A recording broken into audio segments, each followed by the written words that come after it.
Sweet. We'll just hang out here and we'll chat. But we got to be kind of quick because we only got 30 minutes. Oh, yeah, no worries. Okay. Let's test this. This should be live.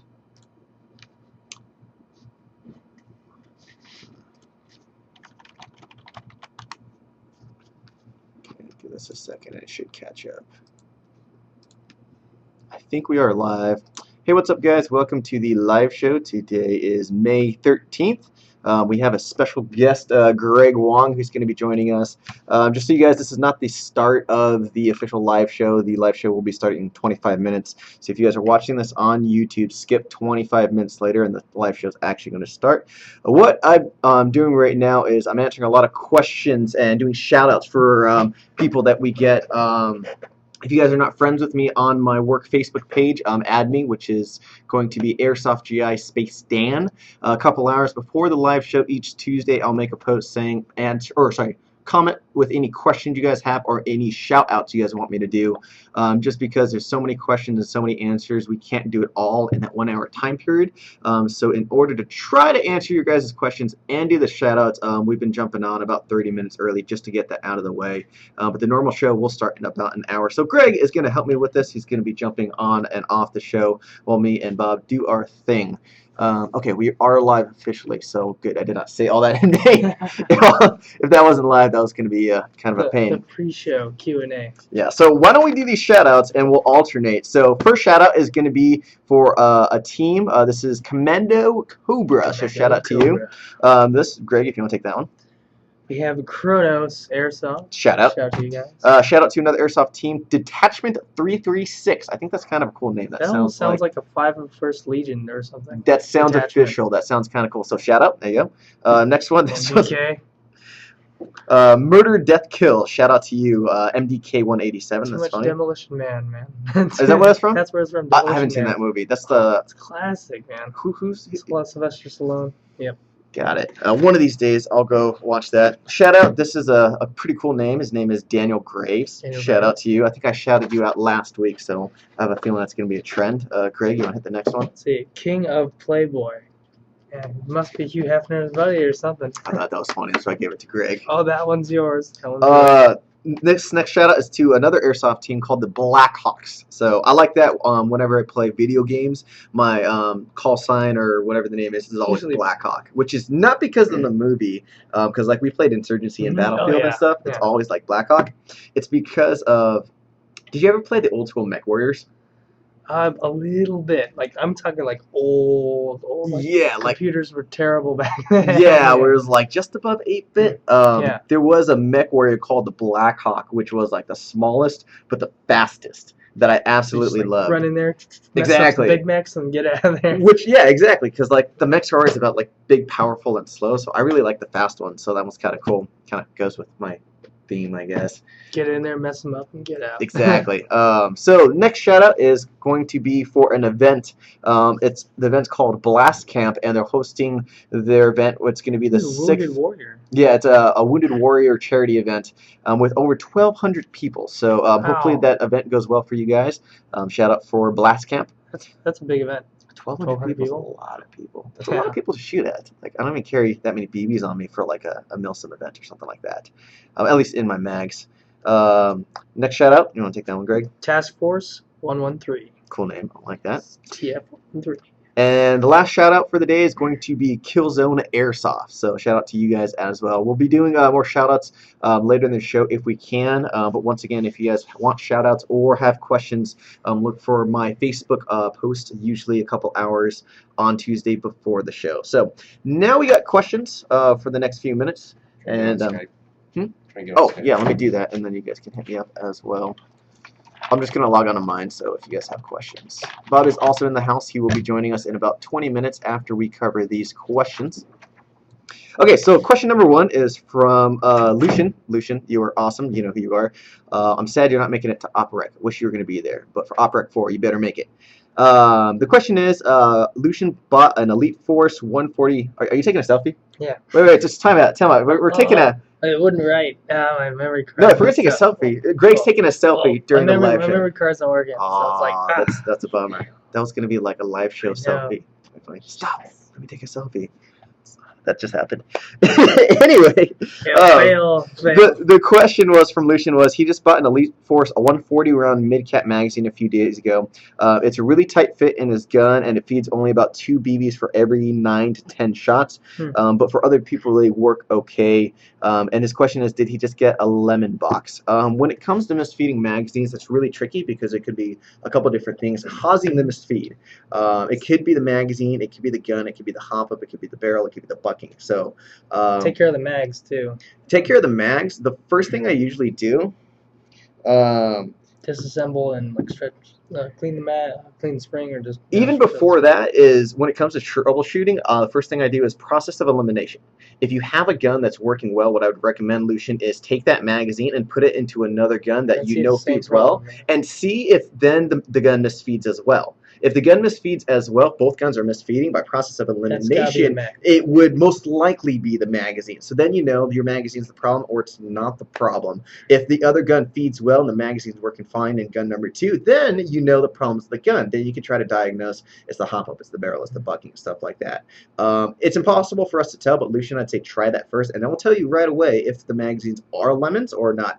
If you don't have a second gun, find a buddy that has a gun that's compatible. If he's definitely interested in mid-caps, he should definitely watch the whole show. Oh, yeah. Greg's brought in some really cool mid-caps that, like, I'm kind of bugging him because I want to take some of the line claws.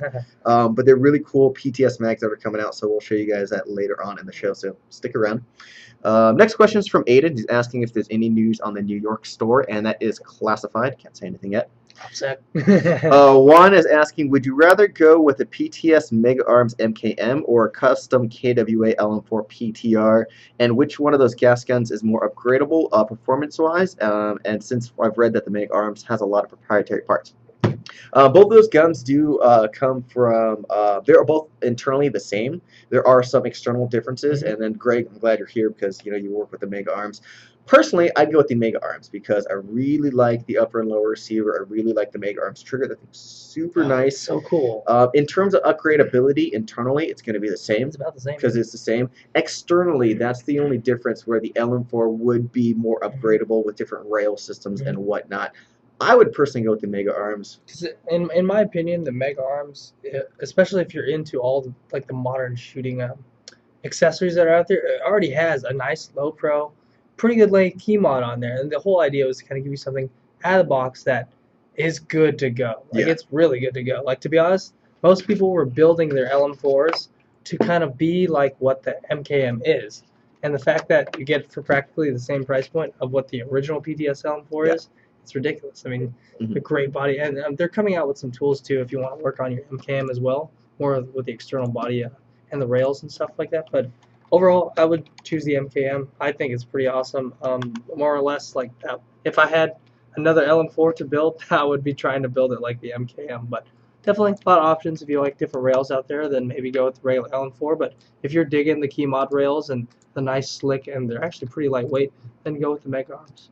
So I have a question, Greg, since you are here and you're a representative of PTS, I know the first batch of the MKM was a very limited batch. There's more coming in. We are getting more in. Oh, yeah. Okay, cool. I think there's about 200 or more coming in, so there's about twice as many coming in, and depending on how those do, probably more will come in after. Do you have any ETA we can tell people? Because right now we're sold out because that gun's sold anywhere between 30 to 45 days. They should be on the boats right now. Cool. Got it. So about a month or so. You guys heard it from Greg himself. So hopefully we should get more in the near future. But I think we agree on that. It's great that mags kind of came back on the market too, because that was holding a lot of people back. Oh, we got so many mags in a couple months ago. Like, it's probably the biggest shipment of LM4 mags I've ever seen in my entire life. It's kind of one of those things who's just like holidays in Asia kind of throw off manufacturing. So sometimes there's a lull where there's just 2 or 3 months without any production of mags, and then it comes back in the cycle. Definitely very tricky. Okay, moving on to the next question. This is from Liam. Liam is asking, do I need to customize my hop-up bucking for an R-hop installation, and what does it do to performance of customizing the bucking? Yes, if you're going to go with an R-hop, you do have to customize your bucking. What you're going to be doing is inside the bucking, you have a little mound that actually physically contacts the BB to create the backspin. With an R-hop, you're using a patch instead of that mound, so what you need to actually do is take off that mount completely, you need to flip it inside out and use an X-Acto knife to cut it off as precisely and smoothly as possible. Same thing with that line that aligns it. What you want to do is cut all that so inside is completely smooth. Be careful not to cut any holes at all, and then you want to twist it so then the part that contacts the patch and the top of the barrel is actually smooth, if that makes sense. That's kind of hard to... Yeah, I mean, basically, you take a bucking and you get rid of all those other edges and Everything everything. It internally just becomes inside smooth. it. It just Yeah, becomes a smooth cylinder. that's what you want to Essentially. do. The other thing I would recommend that's actually a better and easier option is if you go with the Modify Flat Hop. I It believe basically already has that done. that bucking that comes with a modified flat hop, it's a different what do you call it? A different nub, and then the bucking itself is completely smooth. I think, yeah, it's completely smooth. Yeah. It's a little stiffer than some buckings that are out there, but yeah, it has all that stuff already done. Yeah, so either modify the bucking you have, but be very precise about how you cut it, or just buy the modify one, which is already done for you. It's not too expensive and it will make your life a lot easier. Next question from Jacob. I have an airsoft gun that I'm not sure on the stats, but it has a low rate of fire. Is there any cheap motors that still work well to increase RPS? Greg, I'll let you start. Budget rate of fire motor. Yeah. Oh man, when it came to rate of fire, I mean, when I first started, I was looking. I mean, it's not super budgety, but I was looking at the GMP motors, because GMPs tend out of the box they had really good rate of fire. That's what I was gonna say. The Yeah, GMP 120 high-speed motor. Yeah. I had that. It was at Tim vs. Bob 4 that I had that gun. It was a GMP, like the Shorty Vietnam. It rips. Even on a 7.4, it rips. Yeah, on an 11.1, it's ridiculous. I would agree with you entirely. One of my buddies, Brian, who's been on GITV a couple times, he has an Echo One Scar, or ASC, I should say. And he put one of those motors in there and threw an 11.1. Everything else was stock, which is a really bad idea because he should have upgraded other parts. But it was shooting like 25 BBs a second, and that motor is about $45, which is a very fair price for a high-speed motor. So go with that one. If not, I would also recommend the Tinleys. Those are a little bit more expensive, but honestly worth the extra $15 because it's $60, and the Tinley high-speed and high-torque motors are wonderful. So I'd recommend those as well. Jake is asking, can you guys talk about upgrades in GBBRs? My gun is kind of peeling the skin off my friends at the moment, and it wasn't even done upgrading. That sounds like, I'm trying to process that one. It's like, that just sounds like the gun has a lot of sharp edges. That sounds painful. Rail covers? But what are your thoughts on upgrades in GBBRs? Oh man, like when it comes to GBBRs, more or less focusing on accuracy. I mean, there's a lot of mods out there. I mean, when it comes to GBBRs, there's more mods than there are really truly upgrades per se. But I mean, better hop-up buckings, better tensioners. Like on the LM4, there's actually an aftermarket tensioner because it comes with a brass tensioner, which it's kind of works the same way. Just started carrying that. Yeah. Because I was talking to Gene from KWA, and he does amazing LM4 mods. Yeah. Like his are amazing. Like his no failure mod. Oh yeah, he's got different bolts with different FPS sets. So if you go to a different field, swap out the bolt, and now you're shooting whatever you need to shoot. Yeah, absolutely. That's a pretty cool option. I wonder if they sell the bolt separate. That'd be kind of cool. That would be actually really cool. Like 300 FPS bolt. And I know they got a low power bolt for their MP7, but for the rifle, it'd be cool to have like 500 or 400 or 350 FPS. That'd be pretty cool. Yeah. When it comes to upgrades in the gas blowback rifles, I think it's something that's still progressing right now because you've been playing Airsoft for how many years now? 2006, 2007. So 2006, 2007, how prominent was the existence of gas blowback rifles? Minimal to none, right? Minimal to none. So it's about classic Army back then. Exactly. And so I think the point I'm trying to make with that is right now AEGs have been the dominant piece for a long time. So there are crazy amount of internal parts. The gas blowback rifle is much bigger now. The pool is still smaller. Exactly. And so I think the problem with upgrades is there's not a lot of availabilities and there's not a lot of companies that make crazy amount of aftermarket parts. But right now, like you said, there's a lot of mods out there, but that's how aftermarket parts are created. People modify stuff, and then there's it's kind of the necessity of creation and ends up becoming a product. That's exactly what I was trying to say. Yeah, I And completely you have to agree. know what you're doing when you mod a gas gun Mm, because I mean even more so with an AG because it's very touchy and yeah. you change one thing and then the whole gun's not gonna work. Yeah, I completely agree with you. Yeah. So I think upgrading a gas gun is really tricky because there's not always a lot of parts depending on what gun you have, or you might have to do your own modifications. So it's nice to see as the gas blowback market continues to grow and gets bigger and bigger, there are more aftermarket parts that are coming out, and there's more mods, and then those mods turn into actual parts that companies see, oh, hey, people are willing to pay for this. Let So me the make pool's that. getting bigger of parts out there, but it's Exactly. still not It's quite as tricky. big as AGs. Yeah. Next question is from Ben. Ben is saying, what are some good key mod rail systems for a good price, and what are your opinions of JG and other clone brands? Key mod rail systems, because that's an open source, a lot of them are going to be very similar. You have the difference between the different widths, different company names, of course, different weights. I've been using the Noveski NSR key mods for a long time, and I'm very happy with that. But really, if I had like any key mod rail system, the modularity is what I really like. I don't. Do you have a Mhm. preference of a key mod rail system?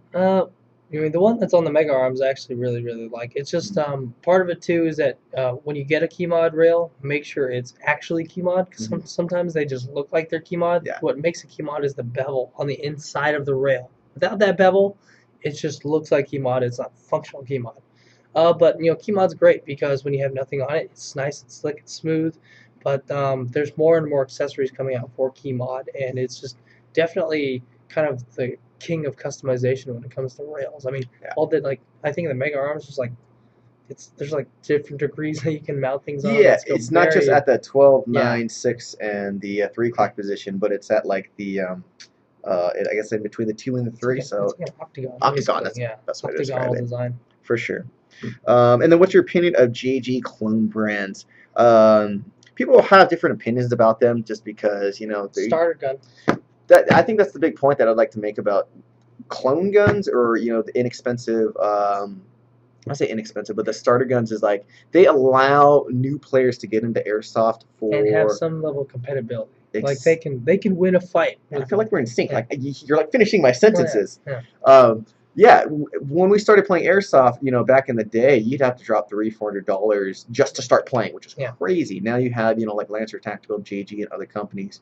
You can start playing for $200. Yeah. Less than that, Open the 150. market a lot. So that's why it's great. So I definitely like this. Sue is asking, hey Hey, homie, homie. GI Yeah. Airsofters, what are your thoughts on a SCAR versus M4 platform? By the way, Bob made a pic of you. that's something else. And then also, have you ever installed G or R hop? Thanks a lot. So for the first question, is SCARs versus M4s?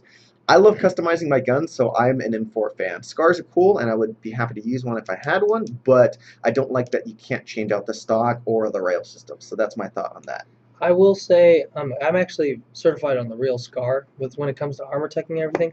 I love both platforms. I do like the M4s. There's just more out there, but it is pretty cool when you see people do really unique mods on SCARs. Mm. But it's kind of like picking different flavors because they're while being similar, they are very different in a lot of ways. I like my M4s, but I will go crazy for a super customized car where people have been able to mod a certain stock or put the extension rails on it.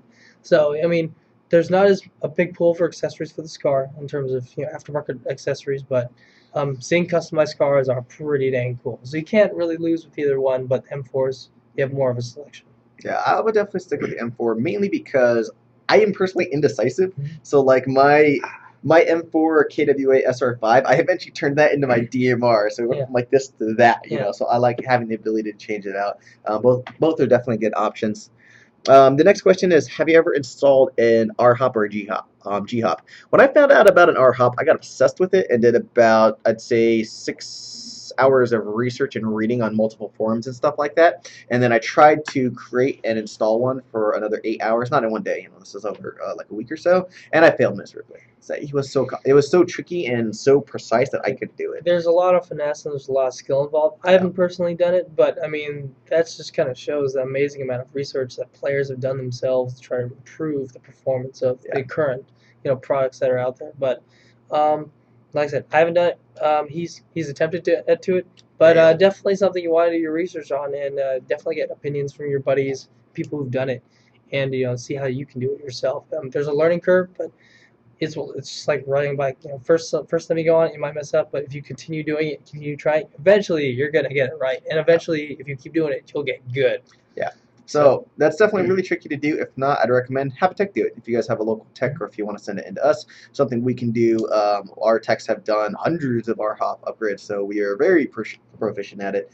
And I've seen the effects of a well done art hop from our tech department personally, and holy crap, that thing shot fire. That was ridiculous. So you've been to SE Viper. You know where the palace is? Yeah.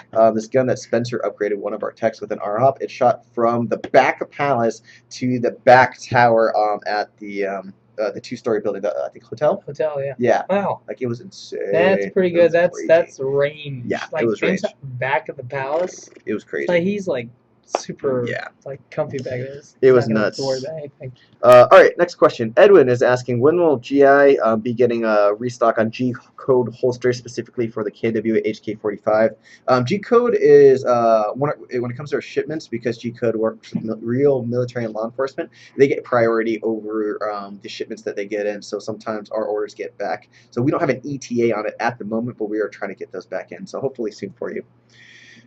Matt is asking, can a KWA CQR handle a 120 spring out of the box, or do other upgrades need to happen to run it reliably? So, Matt, I'm assuming that you are trying to get your CQR to shoot 400 FPS. You're in luck. KWA, what they actually did is there's already a 120 spring in all of the CQRs. What they did was they changed out the cylinder to have a porting in a different position. So that more air is basically bled off. Exactly. So the gun already has a high torque motor, already has a piston strong enough to handle a 120 spring. You have a 120 spring in your gun right now, and you didn't even know. Congratulations. So what you have to do if you want that extra FPS and velocity, you change out the cylinder to the correct cylinder, which is designed for an M4. And what that will do is it will stop leaking out that extra air and give you your 400 FPS. So that is something you need to have a technician do, but that's a relatively easy upgrade because you don't have to upgrade other parts. Switch out the cylinder. That's it. Yeah, and then you have to re-lube and make sure all the compression's good to go, and you should be fine. Yeah, a good tech should be able to do that. Yeah, really quick. Which is nice though, because let's say you had a gun that was designed for 350 FPS, you can't just drop a 120 spring in a lot of guns because you have to upgrade other parts for reliability, like the torque, like the motor for more torque, or a piston and stuff like that. So. Okay, a few more questions, and then I think we're going to start our show. Yeah, perfect, about 5 minutes. Daniel is asking, what is the best looking sight to put on an M4A1? That's kind of definitely a flavor for each person. Yeah, that's an opinion-based question. And so what you're using, too. For sure. What you're doing. What personally would you say is the best looking? So we're not talking about function, but what is the best looking sight? Spectre looks really cool. Spectre DR. Mm-hmm. It's a pretty cool sight when you have it on a gun. I think a Spectre DR. It's like the new ACOG, because ACOG's been around forever. The Spectre DR is like the new ACOG. Mm-hmm. When it comes to look, though, I think it's really hard because after you're playing with so many airsoft guns, I feel like guns are a work of art, right? Yeah. Like if you just put like an EOTech or a hollow sight clone or a real one on any M4, like it'll look plain, but it's the way you match it with the other accessories of like how what grip you put, with what a flashlight and all that stuff that really makes a gun look cool. Like the guns, the palette, all the accessories are the paint. I know. See, the artist by putting matching up the right accessories gives it the right look, and it overall increases the awesomeness of the gun. Yeah, I mean everyone's got that one gun that it looks okay. You throw certain things on it, it's like wow, it becomes your favorite gun for like a week or two. Yeah, exactly. Like, whoa, it's so cool. Completely agree. I would say one of my favorite looking sights would probably be the hollow sights, because those always look cool. And then when you match it with like cool accessories too, I think that looks that one's pretty sweet. Yeah. I like that battle comp on there. Right. PTS. Yes. Yes. Okay, so next question is Chris. He says, my question is a little complex. If I could get an answer for both from me and Bob, so I'll ask Bob when he gets here. Chris has been running a Combat Machine AEG blowback G&G for about 3 years. The only upgrade that he has done is a Pro-Win hop-up and an M40 springs, and he's asking for suggestions on what else he can put on internally and externally to match the support role for when he goes plays. 140 spring. Well, if you do support role, you definitely want something that's going to handle rate of fire if you're going to do support. Yeah, so if you have a 140 spring, I'm actually surprised that a G&G can handle the That's 140 spring that you put in that's there. A motor and a piston would be the first things I would upgrade. So a really high torque motor so you can make sure to pull the spring along with a better piston. That would be my first thoughts internally.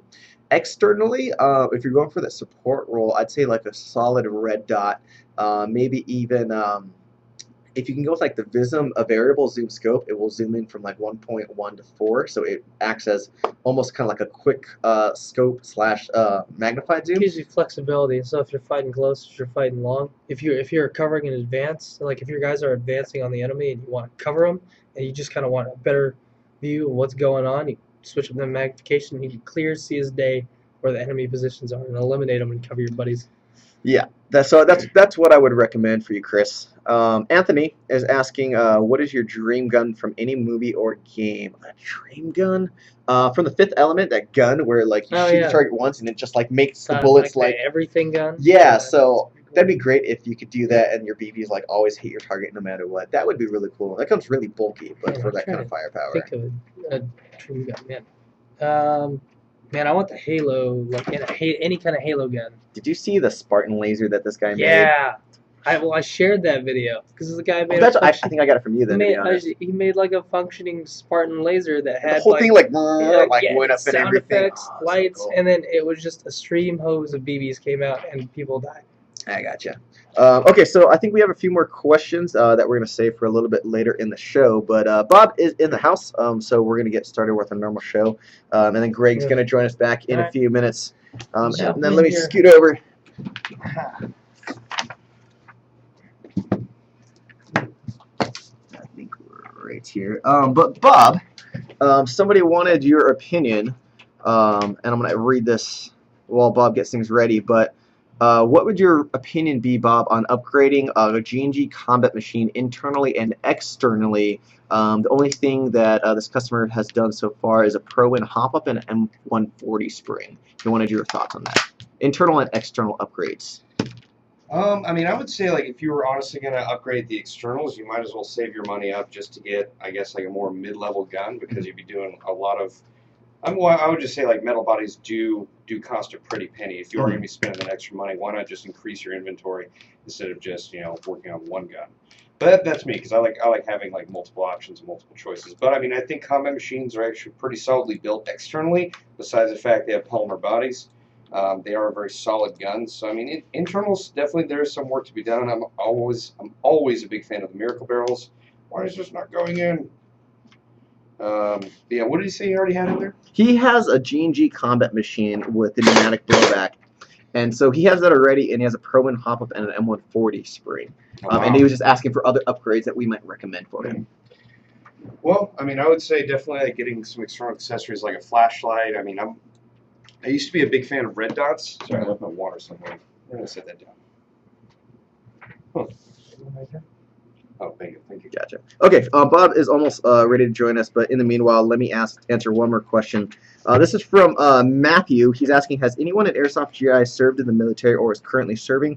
Shout out to them and everyone else who served in this country. I can't give out all the names of the employees, but we do have some employees that have previously served in the military. I can mention Brian because he's been on the show before and we've said it publicly. But Brian, who's a good personal friend of mine, was in the Marine Corps for 4 years and served.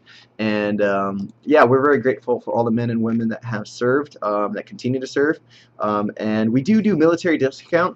We unfortunately only do it in store at the moment because online we can't always validate and verify. But if you go to either the walk-in stores in California or Virginia, show your military ID and they will hook you up with a military discount. So thank you to all you guys out there for sure. Would like to mention there are no ex-Marines or former Marines. Bingo. True. Brian would confirm that. He would punch me in the stomach. Yes, he would. Now, I would actually also like to mention that one of the former heads of our graphics department was a combat engineer in the Army, and we had the luxury of being able to go out to Operation Irene with him, and he was just looking around thinking like, man, my unit never got to go here and train on this course. So it's pretty amazing not only to work with folks from the military, but also to get their insights on what it's like to play airsoft now. Like I remember before Brian started working here, right after he got out of the Marine Corps, you had him. Actually, we have the video of you having him look at the LM4. He cracked it open. He was like, "Oh my God, this looks almost just like my service rifle." So it's really cool to get their insight, and honestly, I thank them every day just for what they've done and for continuing to volunteer and serve. So, gotta love the all-volunteer force. America. All right, so we got a bunch of cool promos going on for you guys right now, so let's go over that pretty quickly. Right now we have Save14. That's a coupon code where you can save 14% off, not including the map items. We also have a spring giveaway going on that is continuing until June 2nd. The way that works is any purchase you guys make right now, whether it be $1 or $500, you will get a passcode. You can enter that passcode into another website, and then that will give you a chance to win free stuff. You can win BBs, you can win tack gear, or you can win a $1,600 Polar Star custom that we're going to show you later today. Yeah, that's actually something really awesome that our technicians have just built. So that promotion's going on once again till June 2nd, and so you guys can take advantage of that if you want to split your order up into multiple purchases and get more passcodes and more chances to win. Yeah, definitely something I would do. We recommend that you do it as well. I want to make a quick note that Level Cap is here. Level Cap. Yeah, he just stopped by. Let's see. Hi, Charlie. Hey, Charlie. I got your text. I'm going to make sure we take care of that. Oh, Greg says hello. Greg says hello. You should know what that means. How's Gilly doing? Oh, yeah, yes. How's Gilly doing? If you guys don't know, Spartan 1117 GW, Greg Wong, and Level Cap Gaming actually worked on ghillie suits, I believe, this weekend, and they spent 16 hours making badass ghillie suits. That's pretty awesome. Hey, guys, I don't have much time, but just want to say a big shout out to ASGI and all their awesome work. Can't wait to play again. Can't wait to play with you as well, Level Cap. Alrighty. So that was a spring giveaway. You already went over Save 14? Yes, Save 14, so we're good on that. If you want to take the third one. Absolutely. So apparently we have a Boneyard mystery box coming out at the end of this week. We've actually been getting a lot of questions about when our next Boneyard sale is going to happen, when our next Boneyard mystery box is going to happen. So happily we're able to announce that our Boneyard mystery box is coming at the end of the week. So make sure to stay tuned to both GI Facebook as well as YouTube's and Twitter for more information on that mystery box. Yes. So the other thing we have going on that's going to continue for forever is Burst Wizards. We have Burst Wizards. If you guys are not familiar with that, it's a little MOSFET or a little computer chip that you plug in between your gun and your battery, and it gives your gun the ability to shoot burst, along with a crazy amount of other cool features to make your gun last longer and perform better.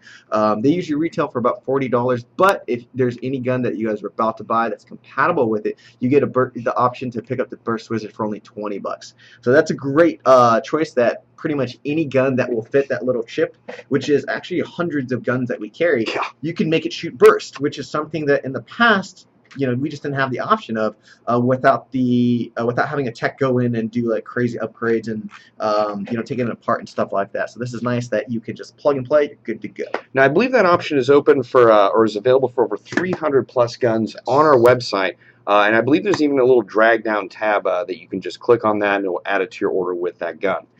So pretty easy to do, and honestly is going to improve the longevity of your purchase. So why not do it right ahead of time? So for sure. Next thing, we have a bunch of really great CQR packages. Everyone asks, what's a great beginner gun? What's a good gun that's not going to break the bank? So the CQRs retail for about $190 normally. We have a package right now where you can get the CQR with 3 mags total for $200. So if you're a beginner, you're looking for a good quality gun, this is, in my personal opinion, the best quality internal gun that you can get for $200 or less. The CQRs have rock solid internals that are going to perform great, and there's a couple different packages, and we also have some with some tactical gear. Bob, you want to go over that? Yeah, I was just going to mention, I thought you were going to say that's your favorite package. I contradict you, because my favorite package is just for $15 more. You're going to get a Griffin Golem chest rig, which is actually pretty much the same chest rig I used at a recent Hunger Games Godzilla video out at Hollywood Sports Park. So you're going to get that Griffin Golden chest rig. You're going to get the Griffin Dragon Spine belt system, which essentially has another dual M4 magazine pouch as well as a dump/recovery pouch. And you're also going to get 7 magazines. So for only $15 more than the 3 magazine package, you're going to get 2 sets of tactical gear and 4 more mags. So that, in my mind, is just a much better deal on top of the better deal and better deal and better deal. So I would highly suggest if you can't afford it, save a little bit of extra money and get that $215 package. You won't regret it. I personally love Griffin gear so much. I took it to Operation Irene and it performed flawlessly. So very great deal. Yeah, no, the Griffin gear, can't speak highly enough about it. I used that during OpRec 2, and I'm also going to be using it during OpRec 3 this weekend. Speaking of OpRec 3, if you guys have not got your tickets, if you guys are on the East Coast, or if you have nothing better to do this Sunday, you guys better join us in Chesterfield, Virginia at X Zone. We are having Operation Reclamation 3. It's going to be about 150 on 150. Me and Bob and a bunch of others from Airsoft GA are flying out on Friday to Virginia. I'm very excited. USA is going to kick the BFR's butt this time. Ed, I hope you're watching. So that event is happening this Sunday, and it's $40 to sign up if you guys haven't signed up already. If you guys want to play under Bob's command specifically, or my command, if you guys are signing up for the USA team, you guys can request that because we are starting to fill up the rest of the squads. So that's going to be fun, and that's also pretty close to GI Tactical, which is our retail store. But before that, on Friday and Saturday, we're going to be having a gear up sale for Operation Reclamation 3. Bob, do you want to talk about the gear up sale? Actually, I prefer you to talk about it because I have some more things I'd like to mention back here. Well, let me mention that really quick since we're on that topic then. So Friday and Saturday only at GI Tactical, it's going to be 18% off minus map items. And for every $100 you guys spend, you will get either a free bag of BBs or a free can of green gas at your choice. So that is going to give you guys the ability to gear up for Operation Reclamation 3. And the last thing I'll say really quickly is we're going to have a meet and greet at Mi Hacienda, which is really good Mexican food right next to GI Tactical at 8250 Midlothian Pike, Richmond, Virginia, 23235 at 8 p.m. on Saturday night. I believe it's actually Midlothian Parkway. Parkway. I don't know why it keeps coming out looking like Pike. It confuses me. It's very confusing. But yeah, come out and join us for that. Sit down and have some great Mexican food and say hi to us. We're going to be there hanging out. It should be a really fun, at least day of hanging out and shooting the crap right before Operation Reclamation 3, which should be epic as all heck. Yes, it's going to be a lot of fun. Yeah. Yeah, I really can't wait to do that. Put the smack down on the British Reclamation Forces. It should be a pretty darn good weekend. Yeah, I'm looking forward to it. It should be a lot of fun. We also have another game coming up here on the West Coast. It's kind of funny. We had some folks complaining. They're like, oh, you're doing so many East Coast games. Don't do some West Coast games. And we just made a ticket for a West Coast game live, which is Assault on Antioch. We're going to have a game at GamePod Combat Zone. I believe that's going to be July 12th to 13th. It's going to be a 2-day operation. And what's great about that is we're modeling it somewhat after the Tim vs. Bob series in that the events on the first day are going to directly affect the game setup and the gameplay on the second day. And not only that, but we're also in concert with GamePod Combat Zone going to be offering a GamePod camping ticket so you can stay on the field on the night in between July 12th and 13th. Midlothian Turnpike. Oh! Okay. Well, you just said Pike. I said Pike. You said yes, Pike. Okay, so correction from earlier. The meet and greet at Mi Hacienda is going to be at 8250 Midlothian Turnpike, Richmond, Virginia. Sorry about that. We're California dudes. We don't have any turnpikes out here. Yeah. What are those things that are common on the East Coast, like the circles that you go around? Roundabouts? Is that what it's really called? Roundabout. Okay, yeah. There's not many of those out here, so a lot more on the East Coast. Panic the first time I went in. I know. Like, what am I doing? You how do I merge? I don't. Yeah. Yeah. Plus, I'm Asian, so I'm a bad driver. Oh, that buddy, happened. buddy.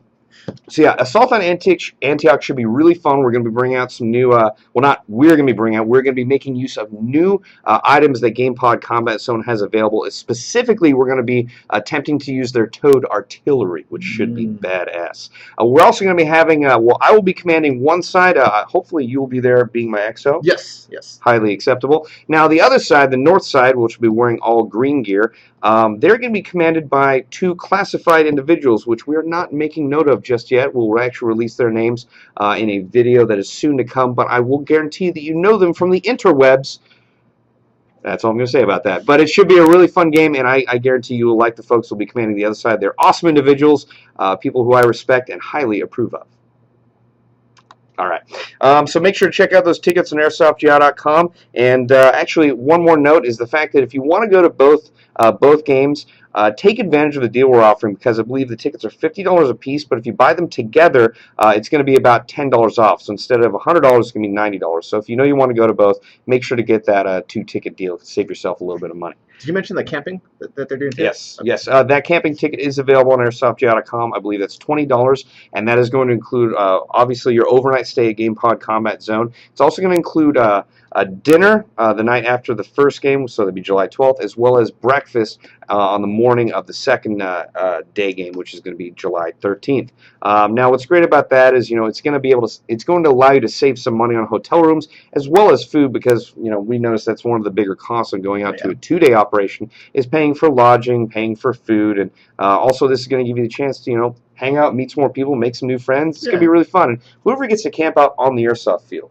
I mean, you go to Ops and you camp outside of it, which is really fun. But Game Pod is like a really big facility. I mean, that'd be one great place to play hide and go seek, I guess. Yeah. And definitely a big shout out to Craig and all the staff over at Game Pod. They run amazing games that are a lot of fun, and so they were kind enough to open up their field overnight with staffing that's going to be there to supervise and make sure everything goes nice and smooth. So big shout out to you guys over at Game Pod. If you guys are in the area, go check them out any weekend you guys can. If not, meet us there for Assault on Antioch. It's going to be epic. Highly epic. Now let's see, what other stuff do we have to talk about? We got some new products if we want to jump into some of those. We do. I actually was playing with this thing earlier, and I really like this gun. This is the ASG CZ Scorpion VZ61.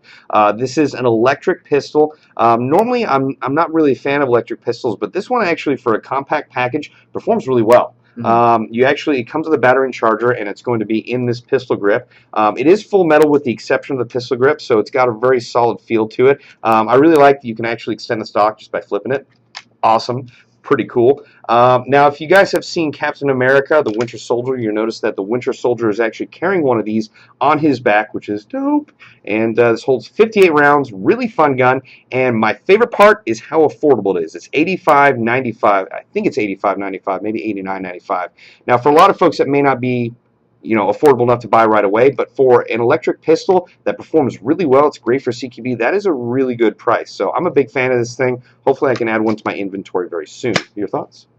Yeah, I think this would be a perfect gun for like a sniper or DMR backup, because if you want a little bit more firepower than just like a semi-automatic pistol, this is great because it's very small and compact, but gives you that extra firepower. So I think this would be a lovely secondary gun, or even a primary in a CQB environment. The fact that, I mean, you can just wield this like a pistol, and be super maneuverable, but you have that semi and automatic ability. So I think that's a major advantage if you use it right. I wouldn't use this as a primary in a big open field. Obviously, it's not going to have as much range, but in the correct situation, I think this is it's going to find its own niche very, very nicely. Let's see it really quick. What I would really like to do is get, like, if they have like a high capacity magazine for this, or even yeah, the drum mag, and just get 2 of these. I would love to just walk around Game Pod, just being like commanding, be like, go there, go there. Oh, dude. So that'd be really fun. I would really like to do that. I do like the all black version of this one here too. It looks a little bit more modern, because I know some have like some wood finish, I believe, or maybe just colored finish. But I like it. It was also used in the movie The Matrix. Yes. Who uses The Matrix? Neo, the main character. That movie was awesome. That series was cool. Yes, it was. All right, so we also got some new mags from PTS that I'm actually pretty excited about. Bob, if you can grab those really quick. Yes, I actually was hoping Greg could talk about these in a little bit, but we can give him a once-over right now, because Greg was definitely, I don't know, Greg, did you help develop these, or just kind of like look at them and get excited? Development, but more just testing them. Okay, that's good. Yeah, definitely. I know you were just as excited a lot of us were that these were coming out. So now what's cool about these is that, and correct us if you're wrong, or if we're wrong, Greg, but this is a newly redesigned mag from PTS. My favorite part about it is that it does have a follower in here that can tell you when, obviously you can look down, you can see the orange follower and notice that it's empty, but when you fully load this mag, right down here in the window, you're going to be able to tell when it's full, because you'll see that orange follower. Now, in addition to that, there is a little rubber piece on the bottom that acts just like Ranger plates and a mag pod. So you can use this to steady your gun on the ground, which is really handy.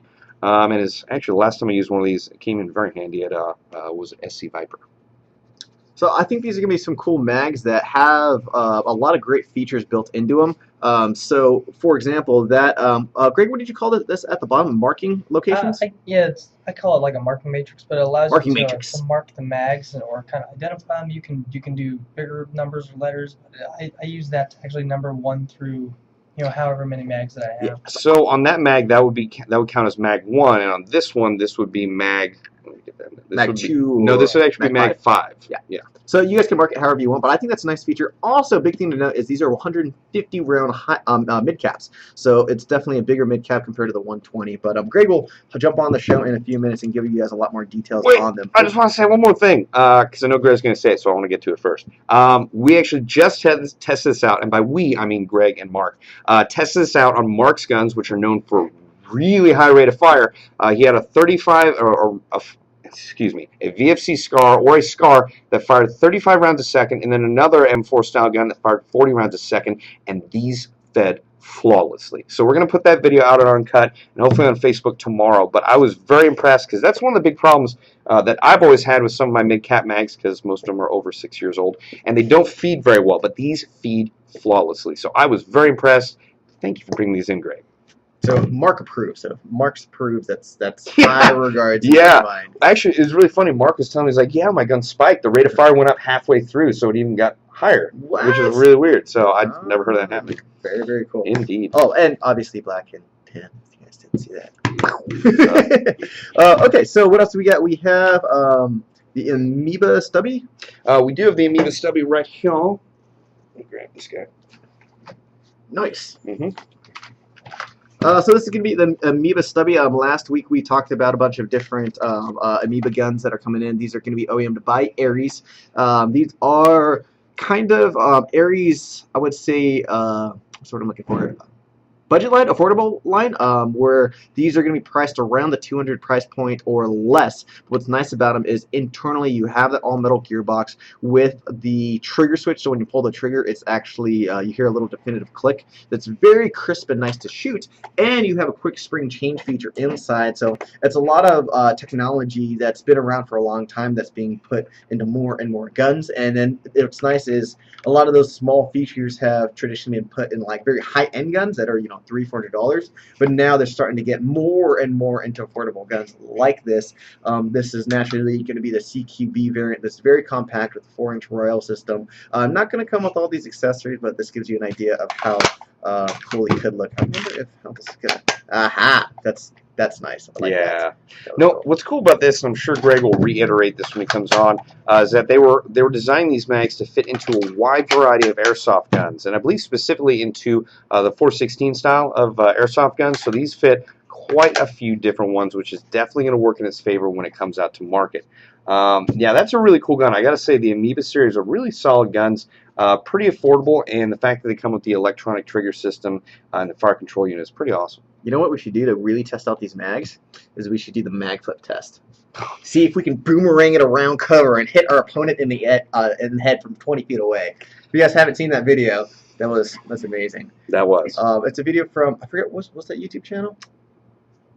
Don't know. Oh, Dynamic Pi Concepts. Yes. Yeah. These guys are hilarious. Go check out that video, and it's they're making fun of like when you do the mag flip that you can use it as a tactical advantage. So they flipped the mag and it went around cover and boomeranged it like hit this guy on the head.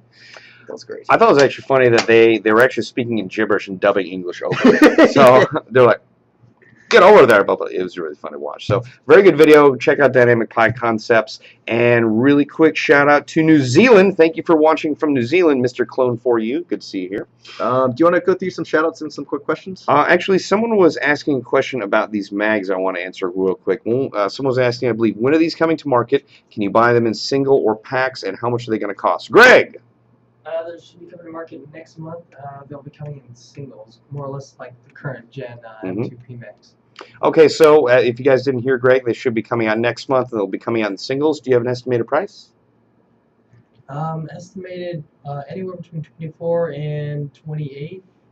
It all depends, but we're shooting for like the mid-20s. Okay, so mid-20s price range estimated. That's not a solid details, but hopefully that'll be around what they come out for. I So might have to pick up a bunch of these. that's what I'm hoping. I'll answer a question really quick. Syndicate Airsoft is asking when I'm going to go back to Code Red. Unfortunately, it's probably not going to be until next month because this weekend I'm going to Op Rec. The weekend after that, I'm going to Line Claws up in Victorville. That I'm very excited for.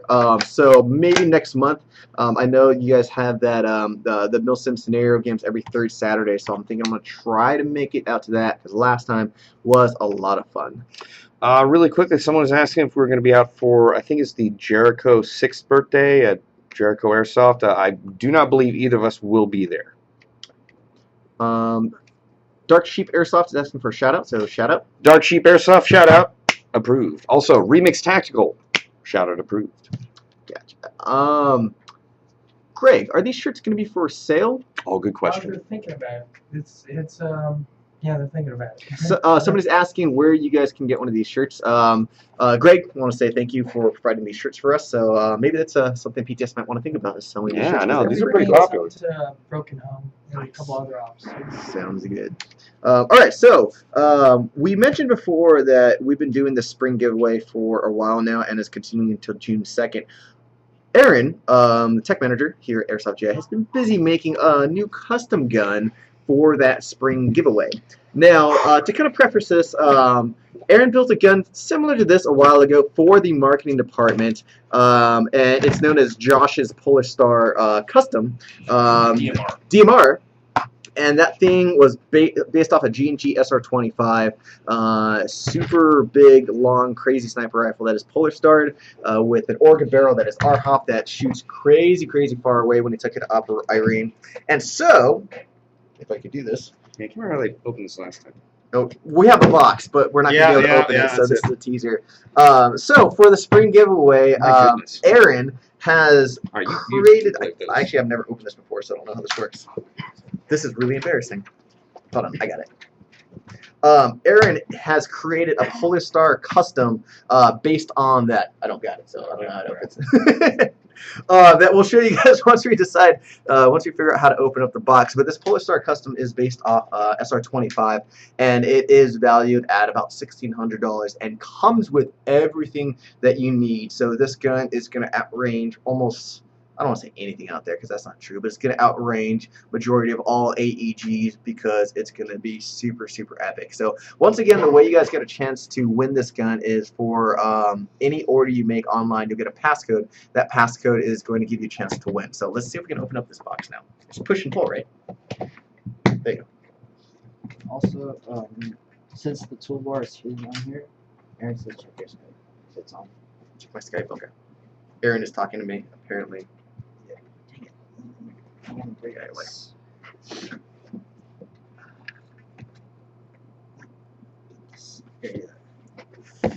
It's like push and pull. Oh, hi guys. There we go. You guys figured out? Yeah, we got, except this last one. Man, if someone's trying to steal your gun, you're not going to be able to get it. There you go. No, just take the case and run. Teamwork. Okay, so. Whoa! Go ahead, close it.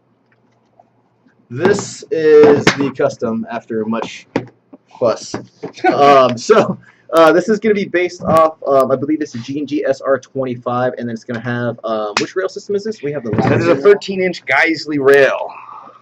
It's going to come with, we're going to go through the spec list right now. So 509 length Miracle barrel. It's going to come with a Vism 2.5 to 10 scope. Flat hot bucking with XTR nub from Maple Leaf. B&T Rotex barrel extension. Mad Bull Noveski 16-inch Recon barrel. I like that because it kind of gives it that silver look. Mm-hmm. Red Scar H Polar Star nozzle, Red Line poppet valve shim, Madpole PRS stock, which this stock is really great for sniping because you have a lot of adjustments with it. Ergo grip, Red Line grip connector, Blue Force Vickers sling, which I believe this is the same sling that Josh used at Irene. Correct. I actually own one of those as well. They're great slings. Awesome. The hard case, which was kind of hard to open. 2 Magpul PTS LR mags for 7.62. 90 cubic inch 4500 PSI Ninja air tank. That's in this box. Ninja LPR regulator and a bunch of other stuff to make the Polar Star work. Strike Industries Cobra ambidextrous trigger guard. This is also which trigger is this? I think it's a speed trigger, if I remember Yeah, right. actually, I think you forgot to tell me the exact name of that, so it's not on there. It's also going to come with a Condor Assault Pack to carry the tank. So once again, this whole setup is like $1,600. You guys have a chance to win this, and this is the only way you can get it right now. Is if you make any order with us, you'll get a passcode with your chance to win this gun. So yeah, take advantage of that. This thing is absolutely amazing. You can buy a bag of BBs for $10 and walk away with a $1,600 crazy Polar Star sniper rifle. So I kind of just want to take it for myself. No. You guys can't have it. It's mine. Well, we'll take it out of your next paycheck. Yeah. Now, what's great about this is that the gun that was built similarly to this for use in Operation Irene for our department was hitting people at unheard of ranges, or maybe they were slightly heard of, but they were surprising ranges. In fact, it was so far that people were waving at us thinking they weren't going to get shot, and then Josh would put just 2 into their chest. Yeah. And so it was really shocking for them, and we were able to outrange a lot of people, so much so that I ended up just being a spotter for them. Yeah, So that was such a fun experience because Josh and Bob were the sniper unit, and then me and Ross were just kind of like security. And it was at the point where we would just call people out, and they would just, Josh would just lay waste to them from so far away. Yeah. And we just had to protect them from anybody trying to get close. But nobody got close because he was just, wreaking just havoc. wrecking the house. Greg, we got a message for you from GamePod. Greg Wong, where's my shirt? Sad face. Is that from Craig? I'll be bringing one up to Craig next time I'm up here. I'm sure he very much appreciates that. I gotta say, Bring a once couple again, for us, guys. you should. You very much should. Because the staff at GamePod Combat Zone are second to none. I mean, that's the one thing about fields that can make or break a field is if you have, poor quality or subpar quality referees, it can even destroy the best field in the world. But they have excellent folks at GamePod Combat Zone. The refs are second to none. I would put them up there on the level of Battle Hack status as far as quality refs. It's a great field. I cannot wait to go back. Gotcha. All right, so at this time, I'm going to bring Greg into the show, and I'm going to let him play with this epic sniper rifle for a little bit. Don't drop it, Greg. Oh, don't put CO2 through it. Or propane. Propane. Excuse me. That's propane. yeah, that's a funny story. Yeah, that is a funny story. But guys, I'm going to be on the chat and taking care of a couple other things. So if you guys have questions, I'm going to hop on there and try to answer any questions. But otherwise, I'll see you guys next Tuesday. Alrighty. This is a pretty sick rifle. I know. Wait, that's my phone. Oh, yeah, thanks. Wonder is Charlie's? I don't know if Level Cap is still here. He said he was just stopping by for a little bit because, as you know, he is a busy man. Yeah. Mr. Clone for you, I gave a shout out to New Zealand a little while ago, but another shout out to New Zealand. Shout out approved. Okay. Yeah. So your thoughts on that gun? Oh man, dude, it's a really sick setup. Obviously, you have the adjustable stock here. It's going to give you a lot of options, but just the raw power, the range. I mean, when you talk about force multiplier, you're talking about serious force multiplier. I mean, just hearing the stories and watching some of the videos, I mean, this really was controlling the battlefield. Like, whenever you hear about a sniper really stopping in assault, like stopping a company-size assault, in Airsoft, this is that gun. This is the gun that's going to do it. So, if you're lucky to win this, I mean, you got amazing rails, you got awesome accessories, and the performance is there. It's a steal for the price. No, I would wholeheartedly agree, and also I believe Greg is a little under the weather today, so he may be a little tough to hear. Unacceptable. Yeah, no, it was crazy about using that at Operation Irene is that, we had some friends on the other side, and they really weren't able to get that far out of their spawn into the city, not just because of this, but also our team was doing well, but it was able to prevent their advance quite handily. Shout out to Go Hard, Ride Hard Airsoft. Your shout out is approved. Now, Greg, I actually want you to talk about these EPM mags because we are going to be using these at Operation Reclamation 3. You're going to be bringing them out to, I believe, Broken Home. Yeah, those mags, they'll be at Lion Claws, they'll be at Broken Home, and you'll have a couple of these to play with that Reclamation. Now, what's really cool, as they mentioned, there's a follower in here that's orange, and when it's fully loaded, you'll be able to see it in this window, which is pretty cool. We had Tyler in the retail store loading up this mag, and he's just like, man, how many more does this hold? But yeah, 150 rounds and being able to feed all those very well. I mean, the torture test that they were talking about with Mark, it was one of those things like, man, this is like starting to go into weird science territory where we have no idea if it's going to work or not because his guns do push a pretty crazy limit for a rate of fire. They're definitely some very well engineered guns, and the fact that they fed flawlessly too. Like I don't even think there was a misfeed or anything. It No, was I mean, I literally didn't. like I didn't see it on straight. camera. Yeah, hopefully I'm going to be able to slow that down in editing or in post, so to speak. But yeah, no, it was really weird seeing that because that's the thing about high rate of fire guns is you have to have a magazine that will be able to feed as fast as the gun It's shoots. that Otherwise, spring. It's yeah. spring. So otherwise, there's no point to having that high rate of fire if you can't actually get the BBs down range. So that's really cool. And as we mentioned before, the folks at PTS designed these to work with 416s as well as a wide array of variants of guns. Now, And a lot of real steel input on the design too. So we didn't want to release a mag on the market that, kind of looked tacky and kind of look. We wanted something that, dude, this is something that could be more or less translated to real steel form. That's a lot of the guys had a lot of input on the base plate where it has the kind of proportional like MagPod style enhancement, where it has the marking matrix, where it has the enhanced little niche right here where you can index it really well if it's in your vest, or it's a good reference point if you have a beer can grip. It's nice and slick, and instead of having the two bites like the PMAG does, like the PMAG has these bites here, we put what's called like a wing here. It stabilizes it inside the magazine body, and from what we've tried, most guns, it sits in there really firm. Like it seats up in there. There's a nice affirmative click. It sits up nice and flush right up on the hop up, so you don't. On some guns, mags tend to kind of like drop down a little bit. They don't yes. fully they seat, but they're not up in position to feed properly. And we actually made a couple modifications to make sure that it does that with this. And of course, like the amount of guns that it'll go in. Like I was at Charlie's house, we put it his F2000, his MTAR, his M27. I think he had another foreign gun. We tried it in an AK5C or a GK5C from G&G. Tried it in 416. I mean, it's just and just so many different guns that this thing will feed in, and it's just amazing because there's not a lot of mags out there that are as universal. Not to say that every single gun out there will work with this, but from what we've tried, it is a pretty good selection. So you guys are in for a treat when these things come out. Absolutely. I'm really excited to at least get 1 to 2 of these just for my first 2 mags to use because I always like to have mags that I can rely on for the first 2 just because I always thought those are the most First important. contact, right? Yeah, those are the Yeah. most important contacts of the operation. Now, I do want to get some shout outs done because I'm seeing a lot lately, so I'll go in the order I saw them. Netherlands, shout Oh, wow. out, Netherlands. approved.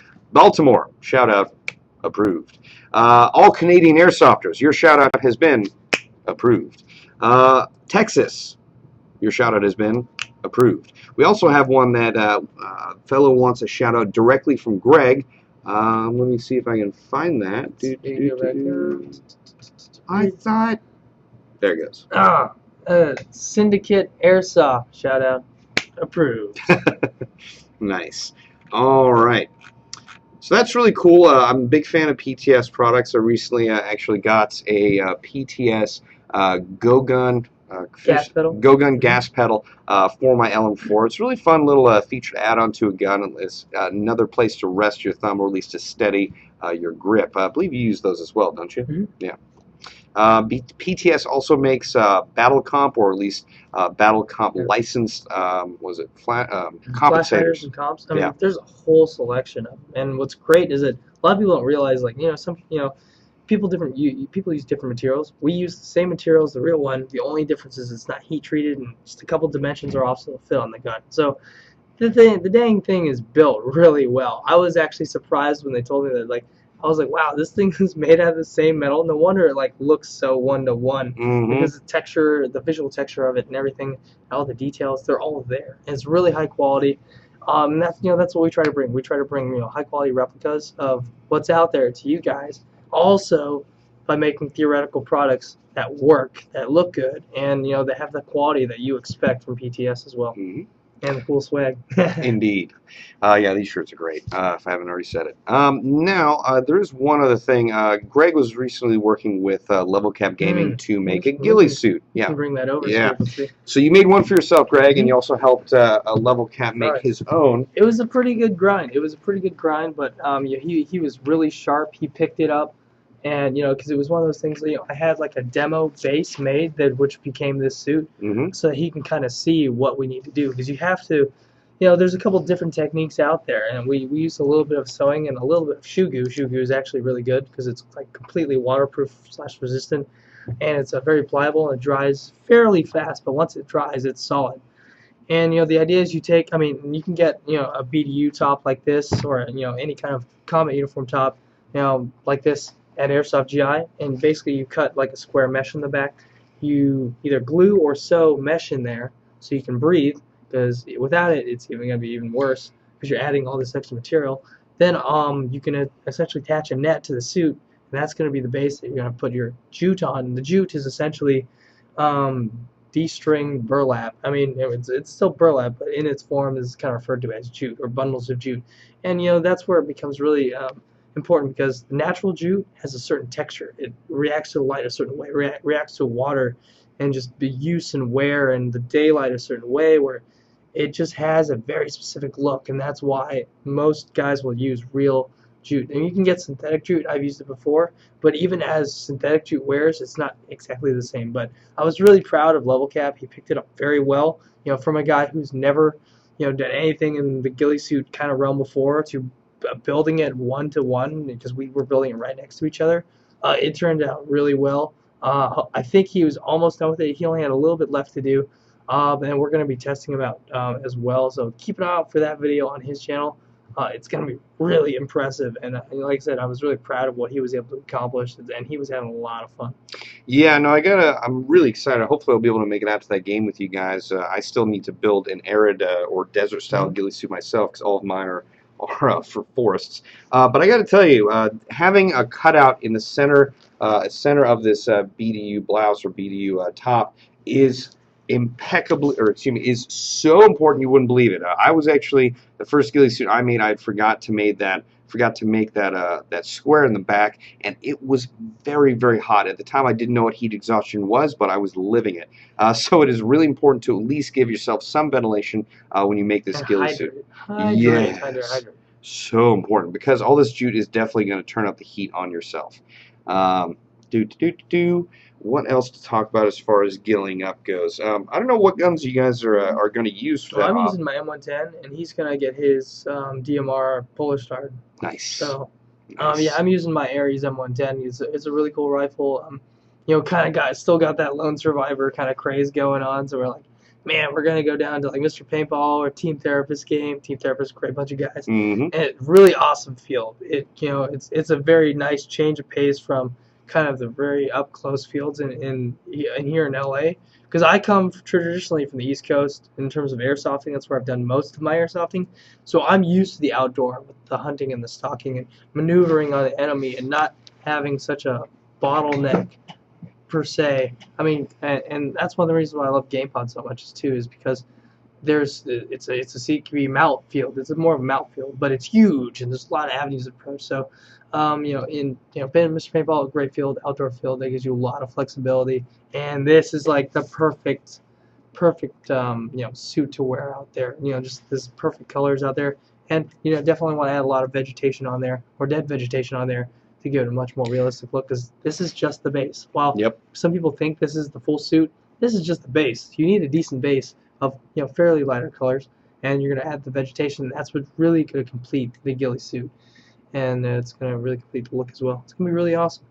No, that's absolutely true. A lot of people forget and think they can just go out the ghillie suit and just blend in the environment, but you have to put that local vegetation into the ghillie suit for it to work properly.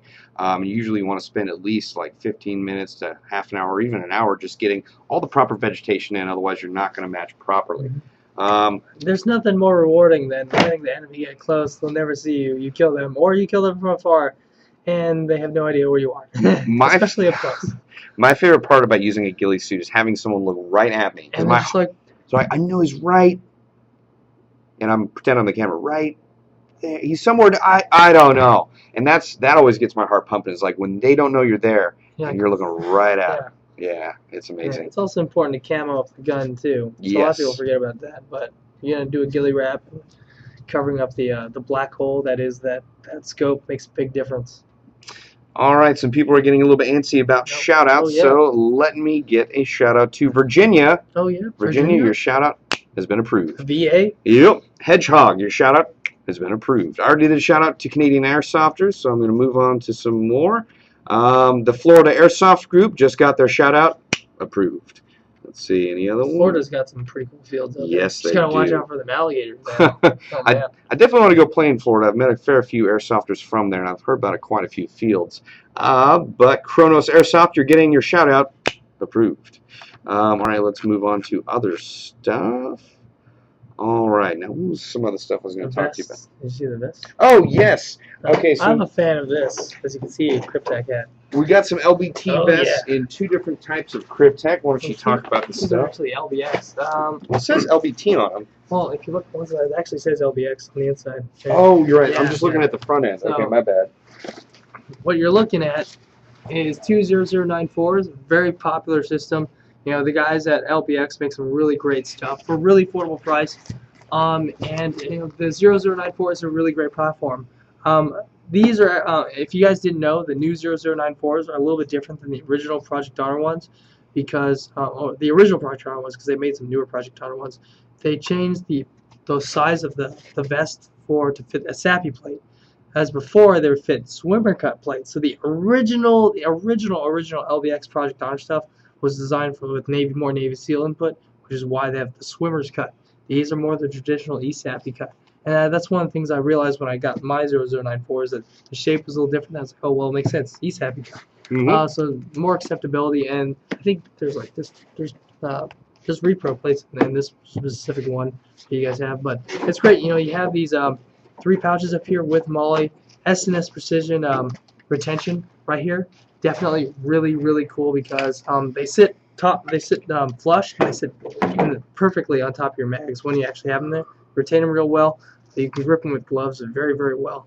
Also, what's cool is that they actually have these tabs, so you can flip up the front flap and you can access your cummerbund really well. Actually, I love the fact that the new cummerbunds they all have MOLLE now, because in the original ones, they're a little bit more slick. It was just a slick, more of a stretching material that was the cummerbund. Now you have more real estate to play with, but definitely really cool. Mandrake and Nomad. I guess you guys are gonna be probably the first to carry them too. Yeah, I believe that's Cryptech Highlander and that's Cryptech Mandrake. That's actually Nomad. Ah! This is Mandrake and this is Highlander. This is actually I was way off. Cryptek's proprietary Highlander. All the other Highlanders are a little bit different. Cryptek's personal one is a little bit more subtle, a little more red. But yeah, these are really cool vests. Really great, really good price. I mean, what you're getting for the money is you're getting some high-speed stuff for the money, because this is based off like a $300-400 vest. Yeah. And it's pretty much everything's cut the same. The only difference is American materials assembled overseas for the commercial market, and it's great that they look there because there's a lot of people who want their stuff, and this is definitely that avenue. And it's a really great vest. I highly agree. I actually just want some Cryptech gear in general because, I mean, it looks like great gear to take hunting or any other stalking. So It's because it's different too. Everyone's got multicam, so it's a cool little variation of what's out there. No, absolutely. All right, so a few other things. Let me just do some more shout-outs. There are some folks that are getting a little bit antsy about it. All right, Mars, you just got your shout-out approved. Let's see. All right, Massachusetts is getting their shout-out approved. All right, let's move on. Now, Greg, you are an avid, what's that called, a video gamer? Gamer, Yes, indeed. Any current video games you're playing? I mean, I'm playing a little bit of Titanfall, a lot of Battlefield. You know, Battlefield did have some issues with the patches and stuff like that. It's gotten better. They increased their high-performance servers. So, and they're still working on that. It's still ongoing. Even though I talk to Charlie on a pretty regular basis, I still check out his videos because he pumps out videos like no one's business. And there's always a lot of great, news and feedback coming from his channel if you're interested in the Battlefield community. But there should be a new Battlefront has been announced to be at E3, which I should be going there next month.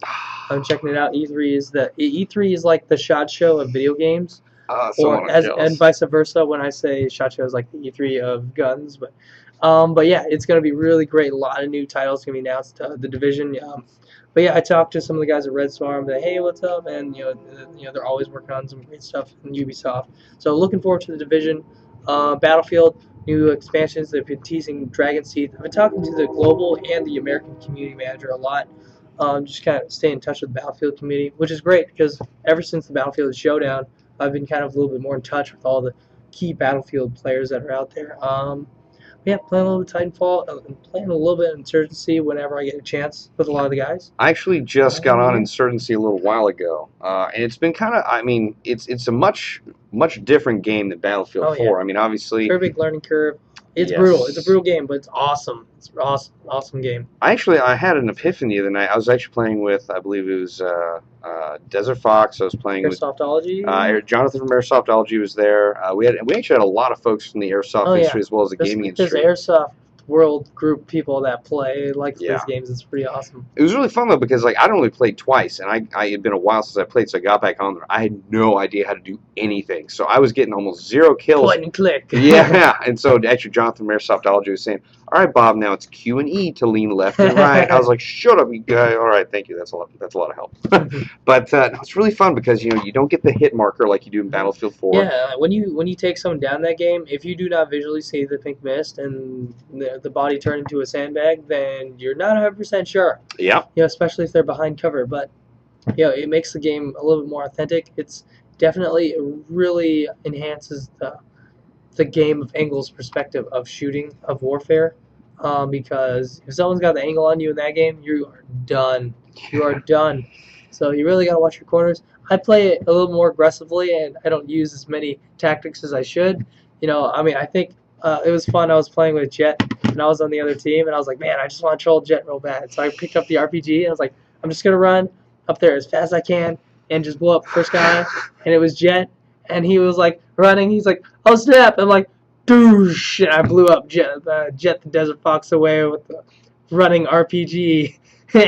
And he's like, gee, thanks, Greg. Like, yeah, got you. I think Got one you of the good. one of the more interesting things about that game, obviously because it's so realistic, is that the backblast can kill people. Oh, yeah. So I would have. Yeah, I'm careful about that. Yeah, no, Backblast. you definitely want to watch out when your friends step in front of you with a rocket launcher because that's not a very cool thing to do if you're a friend. Oh, yeah. But why don't we talk? Have you heard of Star Citizen, Greg? I have. It sounds basically almost kind of like a sim game for like living in space, kind of like Eve, but more on like the individual level in a way. I haven't heard too much about it, but I know of it and what it's about. It's pretty cool about the kind of this look into the future, what it could be like to be a citizen living in, a spacefaring age. No, I would agree. That is for me. That's probably one of the most anticipated video games coming out. Hopefully at the end of this year or the beginning of the next year. E3. Yeah, I hope there's more information on that at E3. There's gonna be so many great things. Yeah. Well, hopefully we'll be able to send a representative to that because I do know a lot of folks in the Airsoft community do love video games, and that is the mecca of video game releases. A lot of video gamers like Airsoft too. Ah. I'm talking video game developers too. And So, hopefully we'll be meeting more of those very soon. hopefully there's a chance some of the guys from EA and Battlefield, not official yet, but I mean, I tried to see if some of them wanted to go to the Antioch event because EA Redwood City is up That's in right. NorCal. So who knows? You might meet some of the guys from EA and some of the community managers in Battlefield. Yeah, and hey, if they end up coming out, maybe we can put them in the buggy with the thermal sight. Oh yeah. They might get a kick out of that. I showed one of the guys. He's like, "You guys have vehicles up there?" And I'm like, "Yeah, dude." Because it's like, dude, it's like, you've been playing the game. You might as well live it for once. So I've been convincing him. So I think it's gonna happen. That would be really nice. That would be really nice. All right, let's see. Now you are going to a couple events coming up. You're not going to Line Claws. You're going to Broken Home, right? Yeah, Alex Coe is going to be going to Line Claws. Oh, Alex Coe. PTS will be out there, double dipping in both events. Okay. If you guys are not aware of Alex Coe's existence, he's an amazing individual, works with PTS. He's been in the airsoft industry for quite a while, as well as the computer-generated graphics industry. Oh, yeah, movie special effects, video effects. Like, he is really good. Yeah, with so Photoshop and AI. And, oh, yeah. Yeah. Wait, the movie AI? Adobe Illustrator. Oh, I'm way out of it. Now, so if you do end up going to Line Claws, make sure to stop by. If you see a gentleman wearing a lot of PTS gear, looks like Alex Coe, make sure to stop by, say hi, and see if he's even got if he's got anything to tell you about new PTS products. All right, so looks like we've got about 9 minutes left. I don't believe Skype is still open, so hopefully we can take some random questions, and I'll refresh the feed. And looks like GamePod was pretty excited by your last statement. He's like, oh my God, they're coming up here. That would be I love awesome. that field. It's a great field because it gives you that flexibility, and it plays like Mount. There's a little bit of CQB, but it plays a lot like Mount. And to fight across the street, you need a team to do that and to control. And it's all about controlling certain buildings, but controlling the streets as well. Absolutely. And just, bounding and taking out street by street, and then before you know it, you got the enemy backed up in a corner. It gets really interesting with the lighting in there too. Plays a big role. Bring flashlights. Yes, 300 FPS indoors. Above that, you can fight outside. No, it's actually 350 feet per second indoors. Yeah, that's what it said. Oh, you said 300. Unacceptable. 350 FPS. Leave, indoors. Greg. Yeah. So yeah, no, you're right. It is very important to control the fields of fire there. That's where the command elements come in, or at least the squad leaders. But yes, flashlights are important. I would highly suggest grenades as well. I actually brought my LM4 there last time with the CQB bolt in and just wrecked house. I believe we did a couple. Oh yeah, we did a run straight down. Yeah. Hey Greg, you want to go down the center? Yeah. All right. Let's do it. Yeah, that was really fun. I mean, I think we both knew we were going to get shot, Yeah, but it felt it was like right. It was epic. Yes. It's that last minute or two epicness. But Yeah. Stephen Bell's going to be there again. If you guys don't remember from the Rebel training camp that we had up there, he was the Army Ranger who was helping out a little bit with some of the training, and that was his first time playing, and he loved it. He loved it. So yeah, he will be back. He might be bringing some buddies, but yeah, you'll be able to tell because this guy is built like a football player and operates like no one's business, like jumping through windows in a single bound, sliding, and then stacking up on a wall and going around in one move. Like I was just like, did he just do that? Army Ranger. Yeah. I think that legit sauce. That was one of the most impressive things I saw. Is I saw him next to a window, and then in probably, I believe it was just over a second, he leapt up into the window and then diagonally out into the street. And I saw that, I was like, damn, I need to exercise. That was really impressive. Flexibility. Yeah. And I'm really happy he's going to be coming out. Hopefully, he's probably going to be on the other team, which is going to. I'm just going to see some like guys as big as a bear running down one lane of. Just every time they hit that that sound off go, you see all the kids and you see this guy football player like sprinting down the road with his gun, and you're just like, that's him. It is pretty ridiculous. Yeah, he moves fast. Yes, he does. And we appreciate him helping out with the training of the children last time. That was very nice. I think a lot of the kids got a lot out of it. So if you guys don't go to these training camps, you should. This is actually not going to be a training camp. This is just a game. Like, whenever you guys hold the training camps, you should really go. You're going to learn a lot. If you've learned it before, it's a good refresher. But and you get to meet great people and really kind of help build the solid base of these tactics, and it's great to see the kids start using it on the field. It's really, really awesome. It is really impressive because, you do see, I mean, without that training, I'm used to seeing a lot of kids, doing the chicken wing thing with their arms out, or just leaning way out of cover, not covering their friends or covering different angles. But it's really impressive to see after the training sessions, all of those kids and even young adults putting that training to work. I believe Greg is going to be pulling out his personal weapon off of the wall. I know you've seen this one before. Absolutely, I've used that one before. This is an RM4, so it kind of gives you an idea what your RM4 could look like. Because I know it comes with the standard Mo furniture, but you can really go places with it. This one actually has the prototype Centurion Arm CMR rail. It's a nice low pro rail, and these are actually the real rail covers that bolt on. It's got a nice unique look, and it's a cool looking gun. And actually got the M-Bus Pro sights on here, which are pretty cool too. But yeah, you can get your RM4 from Airsoft GI, and you can take it places. You never know what it's going to look like. Everyone's got their own look. I'm actually a big fan of the RM4 for a few reasons. One, because it threads the middle ground between a gas blowback and an AEG, just in the factor of the recoil. You're going to get way more recoil than you would out of an electric blowback, and a little bit less than you would out of a gas blowback rifle. But what's really great about it, actually, when we went out to SC Viper, I had two RM4s. That's right. Like, here you go, use this one. Well, there's one part where I was firing, and you're like, Bob, you're out of range. I was like, I don't care, Greg. It was so much fun. Yeah. So I highly suggest these RM4 guns. They are great guns to play with, just really fun all around, even if you're not hitting anything, which you would if you were in range and I wasn't. So, so sue me. I would actually, we're down to our last 4 minutes, so let's see if we have any other questions.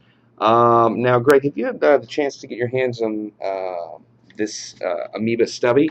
You know, I have an Amoeba pistol, which is very very similar. Because they kind of all use they all use the same gearbox. The gearbox that Ares has in this thing, it's actually the same one that's in the M110, which is pretty cool. It's programmable. I haven't had a chance on this specific gun, but the Amoeba guns are pretty cool. I mean, they got a pretty nice body in them, and my favorite thing is the programmable gearbox. That is just pretty cool. You get the Ares programmable unit, and you can 3-round burst. You can safe semi 3-round burst, safe semi auto. I mean, there's all kinds of things you can do. If you have a DMR, you can do safe semi. Or there's a lot of flexibility here, but it's a pretty cool gun. It looks like it would definitely wreck in CQB, and it's the body's actually pretty cool. Got some cool angles to it. I like the stock too. I would highly suggest this for use over a game pod combat zone, just because it is short enough to be able to go around corners really quickly, and this is going to be usable on the Good field. entry gun. Good entry gun. Yeah. Exactly. Now, we've only got about, I believe, 2 minutes left. I would like to, I've been actually working on the favorites video section on the Airsoft GI YouTube, which means that if you scroll all the way down to the bottom on our YouTube page, you can see the employee-selected favorite videos from Airsoft GI. It goes through most of our time here at Airsoft GI. We just pick basically our favorite videos. That's pretty cool. Like, kind of like your own personal top picks. Yeah. But I would like to take this moment to actually mention one of my favorite videos on Greg's channel. So if you haven't seen Spartan 1117 GW, i.e. Greg Wong's channel, you should go out and go over and check it out after this live show is over. There's one video in particular I'm a bit biased towards / is my favorite video of all. It is Tim versus Bob for the war. So epic. It literally looks like a war, like between both sides. No, I played on both sides too. Yeah, no, I tricked you guys. I was like, Tim was like, which side did you sign up on? I'm like, I can't remember if you bought 2 tickets for each day or 2 tickets for each day, but I brought my buddy Matt with me, so we were worked able to out. utilize both tickets. Yeah. No, well, it was funny because Tim and I were in a bit of a fight over like who would get Greg, and you were, I believe, you're on Tim's side the first day and my side the second day. But yeah, that was a really fun day, and you got quite a bit of footage off of there, and it did look pretty epic. And my favorite part is like you have a lot of the lead up to the game, you have the game itself, and then you have the credits where you're just singling out different moments and different teams that were there. So that was pretty badass. Kids who fell in the water, the kid whose pants fell down. I remember like we were trying to get to our objective, and like the kid's we're trying to help the kid get his pants. It was like, we have to go, but this kid's pants are falling down. Like, I remember telling that kid he was so embarrassed, and I told him, I was like, look, man, or look, kid, like, we will not start the game until you get this sorted out, because they're sure as heck not going to start the game without me, and I'm going to stay here with you until you get your pants pulled up. So, and he's a nice kid, so I just want to make sure he didn't feel out of place and left out. Really quick shout out to Sheldon Rattel. Sorry if I didn't say your last name correctly. Happy birthday, which is why your shout out is approved. Happy birthday to you. Yeah. All right, so it looks like we got 1 minute left. Let's see if there's anything. Sudbury Airsoft, you got your page a shout out approved. Battlefield Gamer. Yeah, cool. Where's that? It says Battlefield Gamer. Oh, right Snow Wolf Austin Battlefield Gamer. Nice. Hopefully we'll be throwing some games up in Washington in the future. We are looking at some fields for there. We do have employees that do go up to the Northwest to play, specifically at Darial Gate. I think it's Darial Gate. Godzilla Week. It's also Godzilla Week. So make sure you guys check out their Godzilla Hunger Games channel or video on their channel. It's pretty cool. Yes, that is the most recent video that came out. We tried a new game style. We've been doing a hybrid between integrating Godzilla with the Hunger Games. Yeah. It was pretty funny because we had Godzilla stationed around randomly in rooms, and it was really scary to run into a room looking for a gun only to find like a guy dressed like Godzilla screaming at you. Oh my God! Yeah, you really run for the fences when you see that. Gojira. Yes. Run for your life. All right, well, that is going to do it for this week's live show on May 13th, 2014. Really appreciate all you guys stopping by. Really appreciate Level Cap Gaming as well as GamePod Combat Zone stopping by. Once again, we really appreciate Spartan 1117 GW, a.k.a. Greg Wong from PTS, for stopping by and bringing in some goodies. Oh, yeah. It's like PTS Santa. Yes. Once again, I'm Bob the Axeman Hildebrand. This has been GITV's live show. Thank you for stopping in, and I don't know how to turn this off. See you guys next time. Oh crap! That's not a very good Bye-bye. mouse pad. Bye bye now. Bye bye. Bye-bye. Bye bye. Bye bye. Oh my god! I gotta Bye-bye. turn this off. Okay, I'm gonna just stop broadcasting.